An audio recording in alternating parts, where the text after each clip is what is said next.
Big boss season 8 రేపు grand finale ఉండబోతుంది. అయితే ఇప్పటికే టాప్ 5లో ఉన్న వాళ్ళందరిని ఒక్కొక్కరిని ఎలిమినేట్ చేసి బయటికి తీసుకొచ్చి టాప్ 2ని ఉంచి అందులో విన్నర్‌ని, రన్నర్‌ని చేస్తారు ఎప్పట్లానే.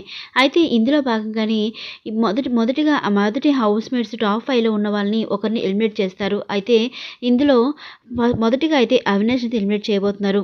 మొత్తం హౌస్‌మేట్స్ అందరిని కలిపి టీ షర్ట్స్ పెట్టి ఎవరి టీ షర్ట్ అయితే పడబోతుందో వారే ఎలిమినేట్ అవుతారంటూ బిగ్ బాస్ అనౌన్స్ చేయడంతో ఇక అవినాష్ టీ షర్ట్ అయితే కింద పడిపోతుంది. ఇక అవినాష్ అయితే ఎలిమినేట్ అవుతాడు. అయితే ముందే అతను ఎలిమినేట్ అవ్వాలి. కానీ నబిల్ ఎవిక్షన్ షీల్డ్ ఇవ్వడం వల్ల అవినాష్ సేవ్ అయ్యాడు. ఆ తర్వాత తన గేమ్ మార్చుకొని టికెట్ టు ఫినాలే గెలిచి తను టాప్ 5లో ఒకరిగా నిలిచాడు అవినాష్. అయితే తనంతట తను బాగా ఆడి ప్రేక్షకులకి ఎంతో బాగా మెప్పించాడు అవినాష్.